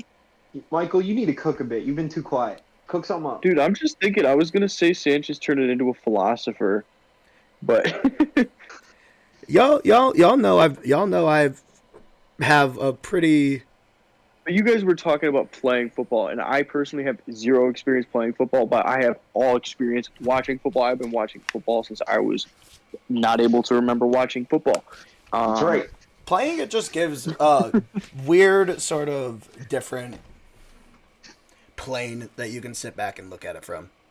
Yes. And it's something I didn't really even realize how much of that plane exists until I started listening to like LeBron and JJ Redick's podcast at work. And I sat there and was listening to them and I was like, oh my God, I don't know shit. Because they know, so they just obviously have a deeper understanding, but I'm sitting there someone that didn't play and I was just like, oh yeah, I really understand nothing. Yeah. I mean, that's what it is. Complex everything can actually be. I feel like football is that, but upped to like a higher degree. For sure. And the only reason we know as much as we do is because a lot of us, Sanch kind of barred from this, even though you got a good 5 or 6 years under your belt at this point, right? I played for 7 years. I watched for 13 at this point. Yeah, so there you go. Like this will be my 13th season, life, and I played about 3 years. So there you go. I mean, even those 3 years of playing give you a lot of knowledge. No, it did. The only reason why I'm able to speak with that much insight on the defensive side of the ball and why I love it so much is because I played on it. You know. And also, I feel like Mike, if I don't know if middle linebackers for the people at home who don't understand what I'm saying, I feel like you kind of have a special insight into how defensive works when you're smack dab in the middle of the field, kind of managing everybody. You're literally calling. Yeah. You're calling shit out. You're making some of the audibles and changes. You're trying to tell people to stun and twist when they need to. Yes, as soon as they get out of huddle, I'm already making reads and adjustments. You're trying to see what they're fucking lining up in, so you can help make the adjustments in the coverages. Type beat. That is what I would like to say. I mean, that's what middle linebacker job is, anyways. Yes, you gotta manage the field. God, we've gotten entirely off kilter to what the initial topic was. Oh well, hey, you know what? That's what a podcast is. That ass. I just realized too, because I went and looked back at the show order that we discussed. I jumped to the halfway point entirely without even touching the wide receivers, because I was just gonna jump straight into defense, and I was like, oh fuck, because I know y'all said you had more comments probably than I did on wide receiver. So I'll open it up. Michael, did you have anything on the receivers, Mr. Quiet Boy? Okay, cool. Uh-oh. Did he... Hold on. Uh-oh. Give us a sec here, folks. Are you alive, sir? Michael, are you... I'm debating if I should just pause the recording or just let it fucking rock. Did this man fall asleep on the mic or some shit? He has to be on the phone. I would imagine. I mean, we could just jump into wide receivers. Yeah, fuck it. We'll just touch on the wide receivers. If he doesn't come back, then fuck it. What you got? Sanch, go for it. Okay, word. Let him go for it. So I was very pleased with the wide receiver play comparative to kind of what I was expecting. And it wasn't that I was expecting a whole lot of nothing. I didn't know what to expect. I knew Tyler Morris would be good because obviously he stepped up later in the season last year. Outside of him, I genuinely sat there, and this is a little casual of me to say, but I sat there and I practically, I was thinking and I was like, who are our wide receivers? Like, who is a realistic option outside of Tyler Morris? And I thought overall, like, hey, the options may not be super duper deep, but I think there's some potential there. Frederick Moore, I think, has a good amount of potential. I think he got the ball 2-3 times, if I'm not mistaken. Once on the reverse, once on that touchdown he caught in the middle of the field, and he just looped around fucking left and ran it up to his left pylon. But he's back. Oh, welcome back, Michael. We're on wide receivers. Yeah, sorry about that, boys. I do not know what happened. No, you're good. But yeah, I was really impressed with him. He was probably the wide receiver I was most impressed with. Agreed. He looked like he has some pop to him. He's got some burst. He's got speed to him. He can take good angles. He can make dudes miss. Hell, he can take a hit because he took that hit out of bounds on the reverse and he popped right back up. Yes, sir. And that was a flag, but that should have been a flag too. Because he was like 2 feet out of bounds already when he got popped. But I really liked him. I liked Kendrick Bell and his kind of adjustment on the underthrown deep ball by Warren. Yep. Let me kind of look through my notes. O'Leary I thought was a really good blocker as well. He looked good on the couple of screens that he blocked for, and he looked good blocking in the run game as well outside, which, I mean, wide receiver blocking has to be noted. Yes. I mean, that's really all I got, because again, I was looking at a lot of I was trying to watch inside a lot, and my eyes just kept bouncing around, so I couldn't really follow any, receiver super solidly. Sure. And also, we ran the ball so fucking much during the spring game. I like Simaj Morgan. I do too. He's gone, He's isn't a he? stud. No. I thought Samaj was gone for some reason. Did he transfer without me knowing? Oh no, he's there. I missed him. Yeah. But I was just about to ask Michael, leading right back into you, did he get the ball one time that game? I don't think so. I don't think he did. I don't think we saw him get the ball. I don't know if he made it on the field. That's why I thought he was gone, because I didn't see him during the spring game. So I was like, oh, okay. Okay, bye, I guess. Number 82. He's there. Find him. I'm looking at him right on the roster. He was on Maze. Oh, yeah, no, I'm looking at him on the roster. Oh, wait. maybe that's why we didn't hear his name. IR? No. He was on the Maze team. Oh, yeah. Sorry, Donegal. Eric Sanch. Real. Sorry, Donegal. All love. No, please. Please.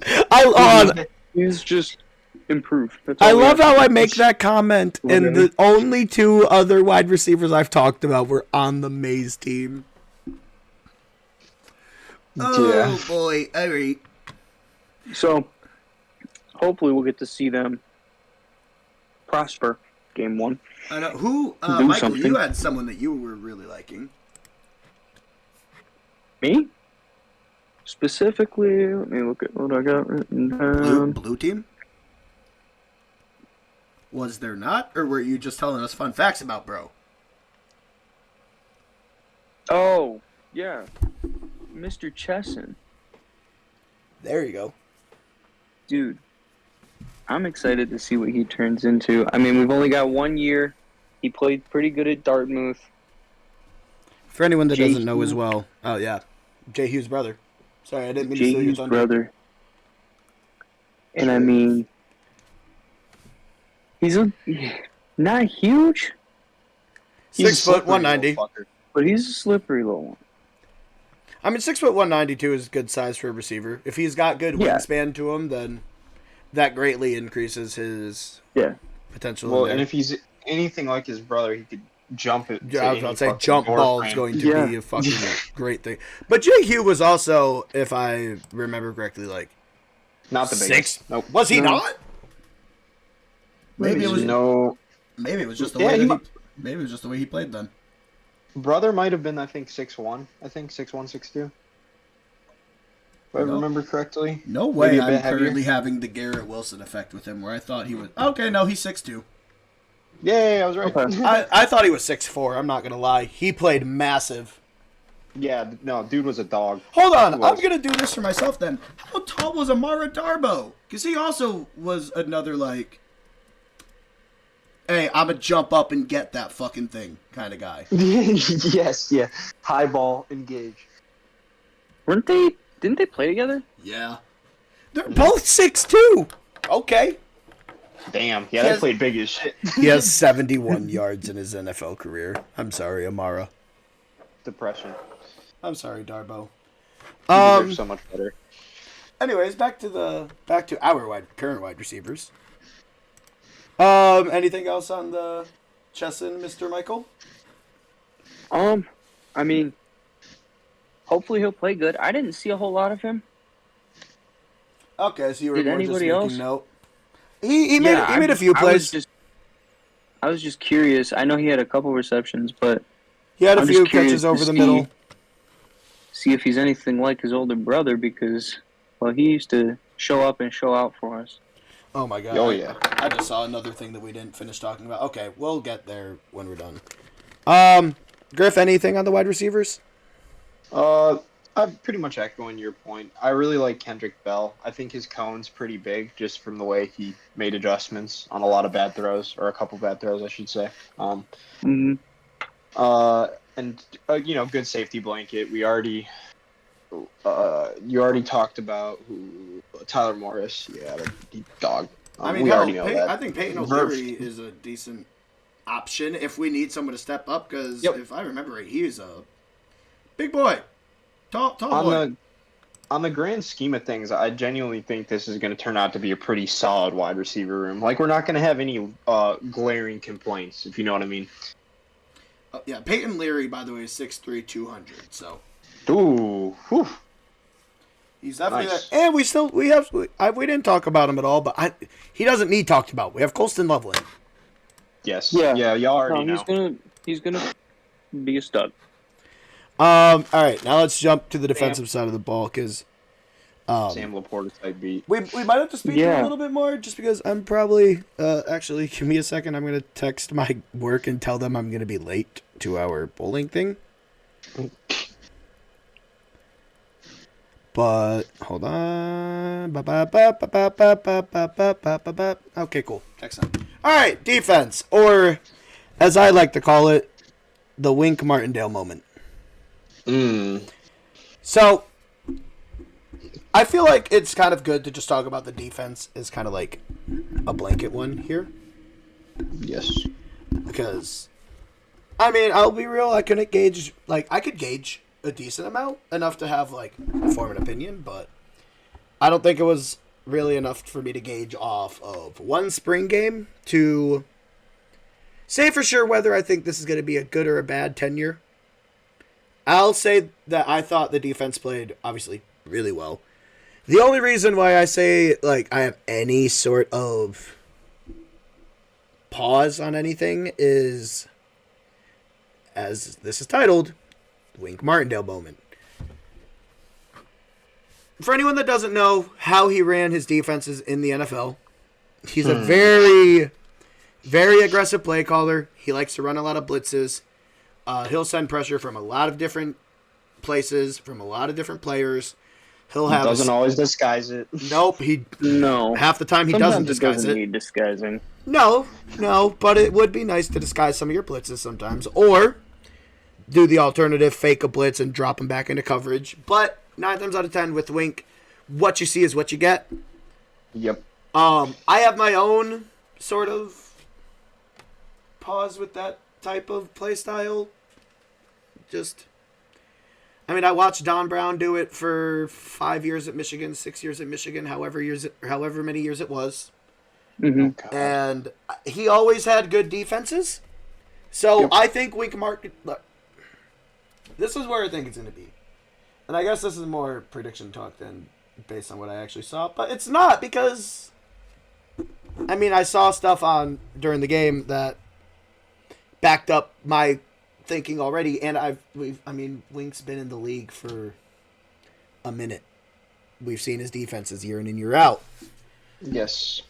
Part of the issue to me with that aggressive style of defense is it will get you bit. And unfortunately, one of the teams that will bite you, or one of the offensive styles that will bite you, is a up-tempo, Over the more middle. aggressive, passing over the middle, passing down the sidelines, hit you with crossing routes, not afraid to change Yep. up how they're passing it type of offense. Who has that kind of offense? Yep, The Voldemorts. that's right. The Buck. Sorry, no, I'm not. I'm not gonna use that nickname. I'm not gonna use that one. The Fraud Ryan Day Eyes. doesn't deserve his job, but we'll get into that some other podcast. Nah, he's a good coach. He's a good coach. He's a good coach. Just can't He recruit just can't without games him out. billions of dollars. I just don't think he can win the big game. But OSU fans aren't gonna like that one. But no, OSU's Well, have him offense do it. runs. Sean Moore's going to do it again. You ain't lying. Martindale runs the defense that OSU could easily counter, pick apart, and beat. And Texas, I'd like to point that out. And that as well. scares me. Yeah, but I care less about them. I'm thinking about the team that we have to play every single year and is our biggest rival. Real. Because they're thinking about us. They do. We're thinking about them. This is rivalries. They, in my mind, because Wink runs mainly man blitz, but he will run zone blitz too. And with usually spread linebacker core. I don't think he runs a lot of straight zone though, does he? No, he doesn't. He'll run straight man. Yes, a lot of. Okay, so A lot of man. The way I look at Wink is most conventional overload blitzes, with maybe a stunt in them. That's Wink written all over him. Yeah. Mm-hmm. Yeah. He might have a little safety or linebacker help occasionally drawn into plays, but he's more concerned about making sure there's an extra body on the offensive line more so than that we anything can get else. pressure quick. Which Yes, correct. Which isn't a bad scheme, but No. it doesn't always work. And like you said, it can get us fucking torched so quickly. we've Needs to be seen it so done many correct. times. Yes, yeah, exactly. And especially if you watched any New York defensive football post, with Wink in it, yeah, you can figure out pretty quick where the holes are in this. But As also, long as we cover our asses, Sanch, schematically with just a tad bit of zone, just a little bit. I'm not asking for a Will lot. Johnson moment. Yeah, thank God we have Yes. the best man corner in football. Yes, literally. No, and because I'm not afraid to obviously run man with this defense, Sanch. Like I'm very comfortable with doing it because of our corners and because of our safeties. That being said, though, we can't ignore the middle of the field, which is kind of indicative of a Wink defense. I mean, that is all. Sorry, Michael. Do you have any comments before I give my real comparison? No, fire away. I just fear, and I am also saying this publicly because there's a lot of supporters of the man. I fear, I said his name before and was pissed. I fear that this could be another Aaron Glenn moment. Yeah. Because look, Yes. to all the Aaron Glenn supporters, oh, he didn't have the right guys. He didn't No, do he did. anything with the guys that he had either to change it. He had Correct. a solid defense. He didn't have the right guys. I'll say that. But also, It could have been better. we didn't- Our secondary could have been a lot better. we didn't play Yes. Brian Blanche. We didn't hardly play Brian Branch Branch. in the slot corner spot. Mm-hmm. We put him in safety because of injuries. Yep. Cam Sutton was our corner one. We had Kendall Vildor out on the field. We had Jerry Jacobs. And look, Jerry Jacobs Nope. isn't bad. Cam Sutton's He's a solid playing zone corner. Jail cell simulator. Should be. Yeah, please. Actually, the fact that he got released is wild. He's not getting jail time. Interesting. He got Yeah, he 'cause got he released with a slap on the wrist and a misdemeanor charge. He turned himself still got- in. He got released from the team, though, right? Oh yeah, he's not back. He's not coming back. Good. Yeah, we're not dealing with that shit. And I No, have we a don't very need- no, good we're not feeling on we're some taking two Raiders corners in the draft Yes, I did too. Mm-hmm. because a lot of the guys Uh, we have are signed for only 1 year, 2 years. Yeah. So, but no, I worry that it could be like an Aaron Glenn style defense where it's just very obvious that you're running man, very obvious when you're going to blitz. And when that shit is obvious, a quarterback that has any idea what they're doing will do hell, a coach that knows what they're doing. Especially because there's helmet communication now. Yeah. So they don't need to use the cards to make their huge. adjustments. It's going to be just like the NFL where there's helmet Did they communication. make that change because of Harbaugh? Yes. Yes. But good, because that Love should have been a thing. Correct. I Yeah. agree. No, I agree. It's also going to make the game more entertaining, in my opinion, to keep it a little faster. Yeah, I was about to say it's going to make it a little faster too, but I don't know. I'm torn. Because also we've seen this style of defense with Michigan in the teams that we play, and who was always the one team that showed us why we shouldn't run that style? Ohio OSU. State University. So we'll see. I know a lot of people like Wink, and look, the defense looked really good in the spring game. It did, yeah. Yeah. They were aggressive. Especially on pass rush side of things, I didn't really have any complaints. What we really need to see, Sanch, is this defense full speed against an offense that can burn coverages off and get into secondary and safeties downfield. That's when the issue's going to arise here. Week 1 is going to be a more fun matchup than people think. It's going to tell us a lot. It's going to tell us a lot more than people think. You're right. I think our defense is still going to be really, really good. Well, talent-wise, we're still best in the country, bar none, in my opinion. Oh, yeah. And part of me does have some faith, too, because I do remember Wink made a comment that we're not going to stray too far from what we were just doing. Oh, dude. Okay, we're good. But also, I've heard these coaches say this shit before and lie. Well, I just pray Wink is not a liar. Otherwise, he will get a bag of my shit in his mailbox in Minecraft. Anyway. In Minecraft. Keywords. I also thought that the linebackers played very aggressively the whole game. Yep. I thought that the corners were doing a spectacular job knifing through on coverages. I thought they were doing not on coverages, on run support.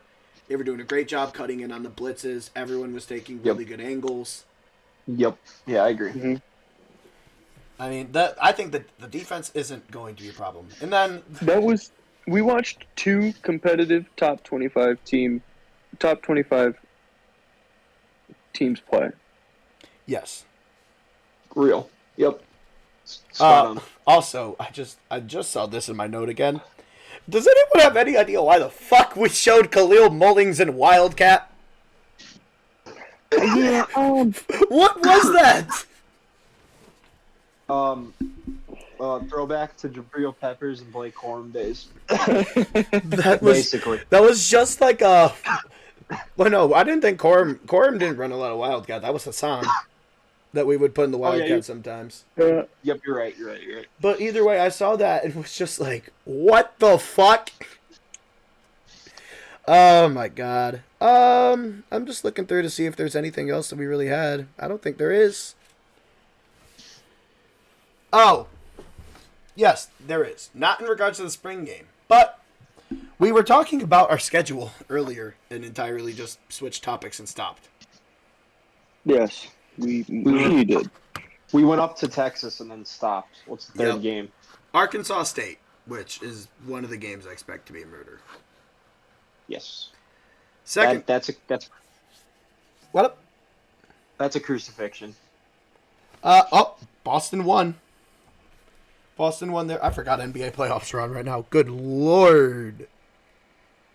I'm sorry, NBA. You guys have not had me locked in. They won by 20. Wow. Fourth game. And this is what I think should be the night game. Bro, why are we not playing USC at night? Oh, yeah. That's a failed opportunity. Why are we? Bro? Look, it's not scheduled yet. It's to be announced. Yes, so it could be. That should be the night game. But if it's not, why? Yes, we might have to talk to somebody. I want to go to the game, but also I think no. do you think at Washington's going to be a night game? Maybe if Washington wants to get back on us for the night game against them in the big house, then yeah. Yeah. Exactly. So they Yes. could.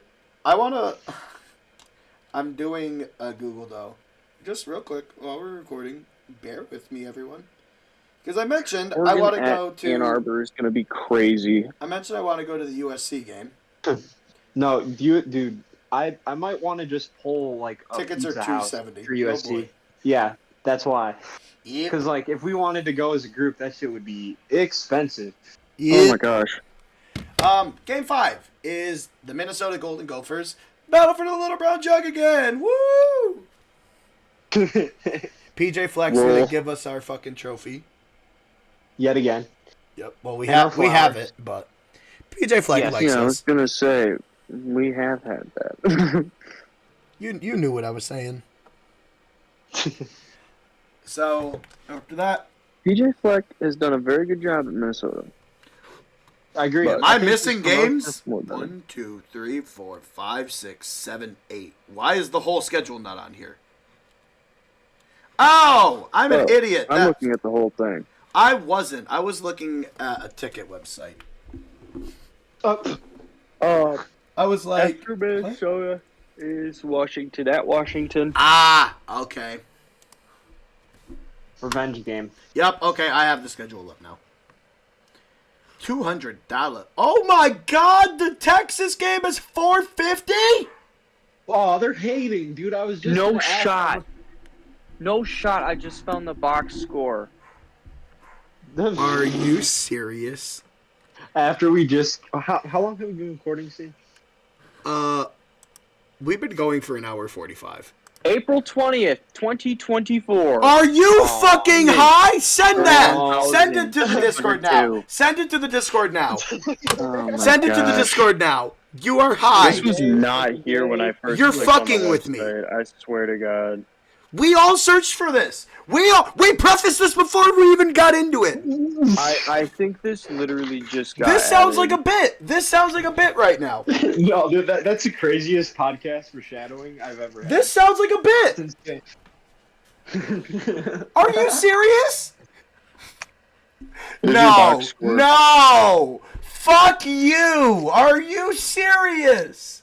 Yeah, 17-7. And it's on Go Blue. Yeah. Oh my god, this fucking report was. Oh my god, this report was not here yesterday. It was.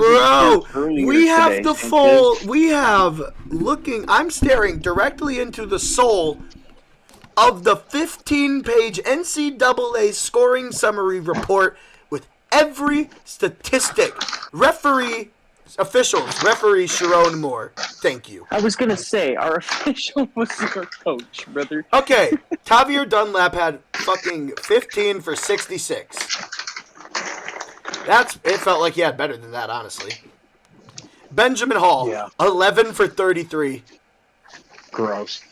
With a loss of 6, by the way, so he had a net of 27. Let's look through some other numbers here. Orgy went 13 for 18, 103 and 3 sacks. That's fine. Jaden 5 Davis rushes went... for 19 yards. Oh, yeah, I missed that. Oh, and a touchdown, but he had 2 that got taken away. Thank you. Denegal, 4 for 6. Oh, no, that's rushing. Whoops. Denegal was 2 for 6 with an interception, 39 yards. Yikes. Davis Warren was 6 for 9, 136 and 2. Ooh. Those nice numbers. I'm not gonna lie, those are nice numbers. Pretty. Also shout out Tommy Doman for the shanked punt for his first of the day. That shit had me dying. That thing just floated out of bounds like a wounded duck. So Chesson did have 3 receptions Yeah, for 20 yards. I thought he had a few plays. Peyton O'Leary had 4 targets and 1. Oh, but Peyton O'Leary did have that one, the one pass thrown to him down the right sideline that he tried to fucking boss the dude. And it got broken up. That was a fantastic play out by that, by the defender too. I'm blanking on his name at the moment. But Great play. Do they not have the defensive report? Oh, nope. There it is. Oh, pass so it looks like breakups. not all the running backs got reps. That was Jairi Hill. Jairi Hill had that pass breakup. That's one of the names that I've been hearing really good things about. Yep. Yes, sir. Giari Hill, Hill. number 20 on Maze. He's the one that had that pass breakup down the field. The one down the Oh, Jair. Yes. Yeah, Jair. Yeah, I was telling you about him earlier. Yeah, I was gonna say he's gonna be Well, no, I Will heard Johnson's best bud. I They're heard gonna really kick good things ass. about him. I didn't Yeah. realize that he had. So you know the pass play down the field down the right sideline where Peyton O'Leary tried to moss him and then it got swatted out of his hands. Yes. That was Giari. That's what I was talking about. I didn't realize that was Yeah. him. And he was he was over top of him on that one. He was like, I broke that. Yeah, he is not taking that. Shout out the one batted play too by the defensive lineman that for some reason the refs thought was intercepted. It was. It wasn't. Wasn't It hit the it? ground. It bounced off his back. It so very clearly hit the ground. No, I'm going back to the. When was that? What point in the game was that? Oh, fuck. That was the third quarter, right? Second quarter, third quarter. Something like that. I'm not 100%. Are there timestamps on the box score? For I fumbles? doubt. Well, it wasn't picked off. It was. Oh, you're right. It was a. Griff, have you seen the play at all in this? Bro, I closed watched that shit it. so long ago. Oh my gosh. Well, yeah, I figured. I just I'm didn't so know good. if you still saw the play. I'm trying to think. Oh, whatever. I think that shit's gone. It's a spring game. Oh, there's If it's a the. real game, we would remember. Hold on. I just looked back. I just found the Khalil Mullings Wildcat play. Bro, why do we have 3 dudes lined up on top of each other, and the bottom one is Davis Warren, who immediately starts jumping up and down with his hands in the air? All right, then. I think we've been going for long enough. I gotta get ready to go anyways. And I think we've hit on every note that we need to, correct? Oh, no! What am I doing? We still need to finish the schedule! Yes. ADHD. I'm sorry, guys. You're good. You're good. So after the Washington Washington. game, because we agreed that we're probably beating them. That's going to be Washington? Yeah. I would love to. I think that'll be a good football game, though. I mean, I think we beat them just because they're losing their quarterback and their 2 top wide receivers, and their defense already wasn't. Yeah, great. Michael Their Penis defense is still gone. boxed them. Michael Peen. After Washington He's is going to Seattle. Yeah, he's going right back to Washington. That would be funny. Fighting Illini after that. I swear, if we lose to the Illini, Hey. Okay, Illinois has been another turnaround program as of recent. I know. Real. I'm aware. I just don't want to lose to Illinois. I mean, neither do I. I mean, I don't. That's who my great grandpa used to root for. I don't want to Couldn't lose lose to anyone on him. the He'd be schedule. laughing from his grave. Ooh. Okay, wait. We have a little spelling in our schedule. Hold on. So after Illinois is Michigan State, which I assume. In Ann Arbor, would be a fun night game. Massacre. $200 though. Yep. No. Let's see how much it is to book a tailgate. I'll check how much tickets are like the week of the game, brother. I'm not paying Yep. $200 to watch us kill them by 70. Correct. And then we have the own part of the schedule. And I only say own because if you look at the schedule, it's literally spelled out like that. Oregon, Indiana with their dual fucking pitchfork, and Northwestern. Oh, I know. Mr. Indiana boy. Oregon's going to be a really fun game. I agree. Yes. I might have to go to that because I have a couple friends and family friends that are Ducks. So. Have fun spending $200 Really? again. Like, Yep. Yeah. like they've got bills and webbed feet.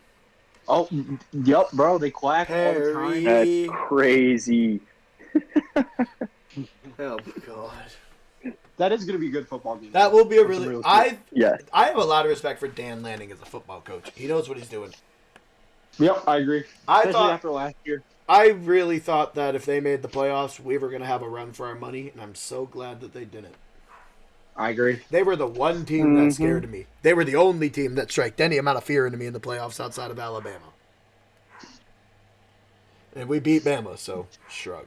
I mean, we're forgetting Georgia, but we're just going to. They weren't. Well, No, I knew that they weren't going to be in the playoffs, though. I knew that they weren't going to be in the playoffs. They did it to themselves. Yeah. And I get it, they only had one loss, but damn it, you can't lose to Alabama and then have both of you make it when Yeah. Texas also won Right. their thing. And Washington. Jesus, oh my Lord. Lay off the weed. Man, no. Zane. No. Yeah. Real. Real. Last two games before the biggest one of the games should be murders. Indiana, Northwestern. Oh, and Northwestern, those are butter. If we lose to either of them, I'm going to have questions. Oop, I'm sorry, Misty. I almost just shut my door on her. That's a sit and drink and meet my mom again kind of game. That's a I'm going to go meet my children for the first time type of game. That ass. Instead of watching this shit. I do not have any kids. Just putting that out there. Last game of the season, then, obviously, is OSU. And make it 4 straight. Make it 4. We walk up in your trap. We fucking steal your fucking trap. Hip hop is a competitive sport. Hip hop is a competitive sport. We're back. Wait, do you think they're all doing this just to draw attention away from Diddy? That would be really funny. That would be really funny, but Wow. no. I hope not. Kendrick and Drake have had issues for years. Everyone doesn't like Drake for some reason, and Chris Brown apparently fucked Saweetie when Quavo was dating her. Everyone doesn't like Drake because they're all like ashamed that their dick isn't this big. Facts though. When did we see everyone switch up? After the dick pic.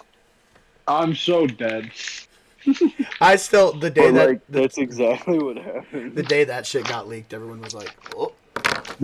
Anyways, we're gonna end the recording here. We've discussed everything we need to. And more.